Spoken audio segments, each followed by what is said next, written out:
Did anyone hear that? Wow. Oh, no. Got angry Jay Croucher there. Did you guys hear that? You guys, he was just like, go download it now. Do it I now. would just, you know what? Hey, America, would you consider, when you get a chance, possibly thinking about downloading the NBC Sports Predictor app? It's free.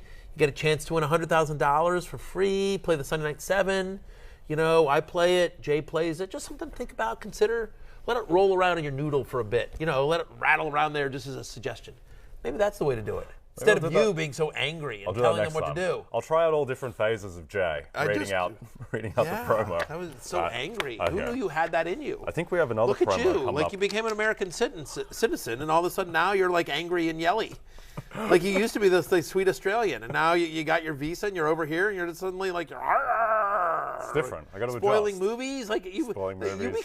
You turning heel was not something I expected. Turning heel. Everyone was just when I first got oh, we got this guy Jay Croucher. He's so sweet. You'll love him. Yeah. And then turns out you were like a sheep in wolf's clothing. It's like when or a wolf in sheep's clothing. It's like when it's a wolf in sheep's clothing. It's like when James Cromwell. A wolf in a kangaroo clothing is what you were. All right, what? Go ahead. It's like when James Cromwell turned heel in LA Confidential, which wasn't released this century. So look, another one! Again, tough. The consensus on that is if it's not this century, it's okay. What consensus? Consensus between me and you? Because it's not. 7 people I asked and 5 people were like, it's fine. So 5 out of 7 is consensus. So 7 people that are friends with you that are actually prone to agreeing with you, and you couldn't even get unanimous voting on that. Exactly. You know what I want? The fact of the matter is 2 people are like, no, and that's You know what? I'm never going to spoil TV shows because TV shows, no matter how old they were, that's a big, it's a big investment. For instance, I love Better Call Saul, but I actually haven't seen all of it because I keep having more children, and then when you have children, it's just hard to watch everything. So I'll never spoil any TV shows. Did you just low-key brag about all the sex you're having with your wife? Is that what that was? I keep having more children. My wife can't keep her hands off me. Is that what that is? Basically. My boys can swim. I'm so fertile over here. Just a low-key humble brag. Wow, the over 0.5 fertility references prop hits for the Fantasy Football Happy Hour. Yeah. All right, let's jump into some pass catches. Yeah. Speaking of guys that can swim. Yeah. T. Higgins. Sure. Monster game last week from T. Higgins. 9 targets, 7 receptions, 124 yards, and a tutty. He's on the love list this week. Dude, he's played 3 full games so far this year. He's averaging almost 20 fantasy points per game. The last 2 games he played against the Ravens last season, 28 targets.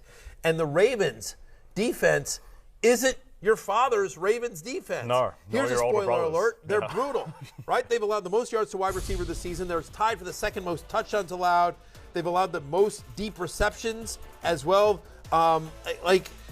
Pick a stat, they're worse. No team in the NFL through 4 weeks of the season has allowed more passing yards per game than the Baltimore Ravens. This is one of the highest over-unders on the slate this week.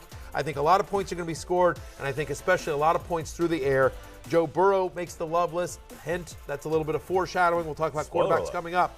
And I think T. Higgins is a top 10 wide receiver this week, easy peasy. Yep, I like it. We've seen over and over again what speed does to this Baltimore secondary, whatever iteration it takes seemingly. We saw what Waddle and Tyreek did to them in week 2, and we saw what Jamar Chase and the Cincinnati Bengals did to them last year. So I like that, Matthew. I like that. We're aligned. All right, Chris Godwin, who looked us...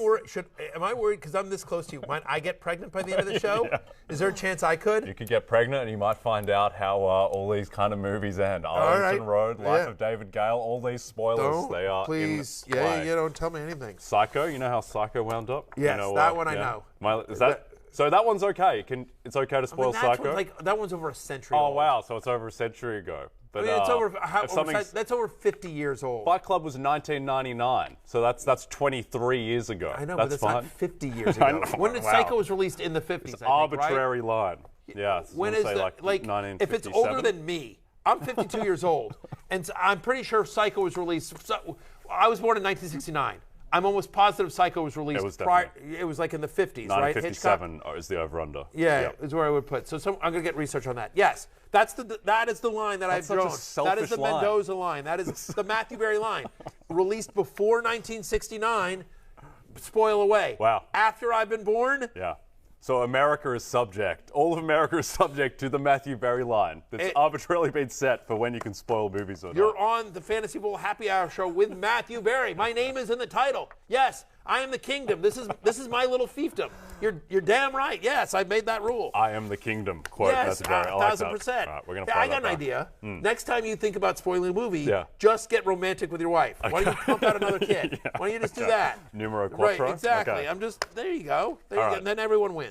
Except your poor wife. Yeah, okay. Chris Godwin. Yes. Who looked suspiciously like Chris Godwin on Sunday night against the Chiefs. He looks fantastic. 10 targets, and he's on the love list. Ran a ton of routes, obviously. They didn't feel like they were holding him back. No concerns about the injury as well. Yes, to your point, looked like Chris Godwin. Double-digit targets in his first game back, tied for the most in the team. He had 10 targets in that one. His last 4 games against the Falcons, he always kills them, right? 22.6 fantasy points per game. He scored in 3 of the last 4 against Atlanta, which, by the way, ranks bottom 3 in receptions and yards allowed to the slot this season. So, which is obviously where Godwin lines up. Full complement of receivers here, by the way. I expect Brady to have a big game this week as well. And part of the reason why is Chris Godwin will be a big part of that. I think he's an easy top 15 play this week. Top 10 wide receiver going forward, Chris Godwin. Yeah, borderline. He's borderline. Top 12. Yep. You know, he's right in there. But yeah, I feel like even though they lost, that was a good game from Brady. Yep. And,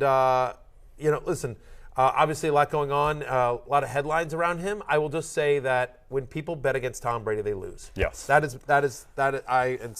been a theme. All right, Chris Olave is on the love list. He proved surprisingly Red Rocket resistant and still was able to put up a decent Red Rifle. Sorry, Red Rocket is something else. Red Rocket. What's Red Rocket? Oh, boy. Oh, boy. How fired are you trying to get me? How fired are you trying to get me? Oh, boy. All right. How fired are you trying to get me? Let's quickly pivot to Chris Olave. Where are you, Alexa? You owe me, Alexa. Like, do you understand? Like, I could have gone in for the dunk and I dished it out for a 3. I had a clear lane to the hole. You understand what I'm talking about here? And you know what I did? Instead of laying it up, I dished it out for a 3. Oh, boy. For you, Alexa. Oh, boy. That was all for Alexa. All right. The Red Rifle did not disappoint. That was unintended. Yeah. All right. Red Rifle resisted Chris Olave. Yes. He's on the love list. Why? 80 yards or a touchdown in 3 straight games. In the 2 games, his last 2 games with Jameis Winston, and right now we're hopeful that Jameis Winston plays. 26 targets, almost 500 air yards, and they're chucking it deep. Olave, again, we don't know if Michael Thomas is going to be back for this game. As of this airing broadcast, I should say, Thomas has not practiced this week. It's, this is Thursday morning, so we'll see if he practices today, but he did not practice on Wednesday. And you love this matchup against the Seahawks, as we talked about earlier in the Roto World headlines. Seahawks bottom 3 in the NFL. In receptions allowed on deep passes, on yards allowed on deep passes. They allowed 8 deep receptions on the Lions last week. They love chucking it deep to Chris Olave. I have him as a borderline top 20 play this week. Yep, that's going to be a high-scoring game as well. The total on BetMGM, it's 46.5, which I think that could even tick up. Yep. I like the Seahawks plus 5.5 in that game. Interesting, okay. I think Geno might be real. He might be real. I certainly think he's as real as Winston or Dalton. Yes, exactly. Okay, next guy, Zach Ertz, who has been a monster quietly the past 3 weeks. 20 receptions the past 3 weeks, and he's on the love list as well. Through 4 weeks, he's the 4th best tight end in fantasy football. Double-digit targets in 2 of the last 3 games here. Among all tight ends, no one has more red zone targets this season than Zachary Ertz, who has a nice matchup against Philadelphia. Yep. You think, wait, Philadelphia's got an awesome defense. They do. But if there's one place to attack Philadelphia, it is the middle of the field, because Bradbury and Slay are so good on the perimeters. We'll see if Slay plays. He's a little banged up. But still, start your tight ends against Philadelphia. Obviously, didn't end the best way for Zach Ertz with Philadelphia. So there's a little bit of hashtag revenge game narrative going on here as well. I'm buying into the narrative. I'm also buying into his usage on this team. He comes in at tight end 6 for me this week. Yep. Okay, some others receiving votes. We're looking at guys like Garrett Wilson, Robert Woods, George Pickens, Isaiah McKenzie, and Romeo Doubs. Dolphins allow the 7th most yards to the slot this season, which is Garrett Wilson, where he lines up the most. He played 77% of the snaps there last week, like Garrett Wilson against Miami. I like anyone against the Commanders, especially when all the targets are going to go for him. We don't expect Treylon Burks to play. He's got that turf toe here, so Robert Woods, who has 12 or more fantasy points now in back-to-back games, gets the Commanders, who have allowed a league-high 7 touchdowns to opposing wide receivers this year. We've talked about George Pickens a lot on this show. Once Kenny Pickett came in, it was all about George Pickens, who got a 30% target share from Kenny Pickett once he entered that game. It's not a great matchup against Buffalo, but we do expect the Steelers to have to throw. That same game, Isaiah McKenzie, let's assume that he is going to play. He's currently in the concussion protocol, but making good progress. Jamison Crowder obviously out with that broken ankle. In the three out of the 4 games he's played this year, Isaiah McKenzie has scored a touchdown. Of course, Steelers bottom 10 in the NFL in receptions and yard allowed to the slot. And Romeo Doubs. Yeah. Again, Romeo Doubs is legit. I think had he caught that second touchdown last week, that they got caught on the grass, I think the narrative around him was a lot different. Absolutely. But it is clear that he's earning the trust of Aaron Rodgers. He looks good doing it, and you're not really scared of the Giants. So I do think he is a viable flex this week. Yep. If he catches that touchdown, he's Offensive Rookie of the Year favorite just immediately, because that's 3 touchdowns in 2 weeks and a lot of targets. All right, let's jump into the hate side. Michael Pittman plays tonight. Should we, going forward, should we have me do the love and you do the hate? Because I'm such a negative, loud person. You're just right. You embrace the hate. You're like. What's Australian for Darth Vader? You're like. What's that even mean? What's Australian for evil? I'm just trying to think of a nickname for you, because it's like speak English in Australia. Yeah, it's like Jay. It's like Jay the hate. I don't know. Negative Jay. I need nickname suggestions for you. Negative Jay. You're just like spoiler Jay. I don't know. You're LaShawn. I should just call you Jay McCoy. Jay McCoy. Yeah, because you spoil you're like Shady. LaShawn McCoy. Shady. Yeah. LeJay. Maybe I'll call you LeJay McCoy. That's bad. I'm workshopping it. I'm workshopping it here live on air. We'll figure it out. JD Croucher instead of right. Like Shady McCoy. All right. Anyway, let's get to the hate. Michael Pittman is the first guy on the list, plays tonight and gets the tough matchup with Pat Surtain. Yeah, and let's be clear. You're starting Michael Pittman. I have Michael Pittman in a couple leagues. I'm starting him. I'm just lowering expectations. He comes in at wide receiver 18 for me this week. Okay. That's the lowest I've ranked him all season. Likely the lowest I will rank him all season. Broncos have allowed 1 touchdown. Count them 1 touchdown to a wide receiver this entire year, right? They've allowed the 4th lowest catch rate to a perimeter wide receivers. They've allowed the fewest yards to perimeter wide receivers. Obviously, Pittman lines up as a wide receiver. It's a short week here. The offense looks like a mess. Now they don't even have Jonathan Taylor to help set up play action. They're gonna have to try to run Deion Jackson up the middle or Nyheim Hines.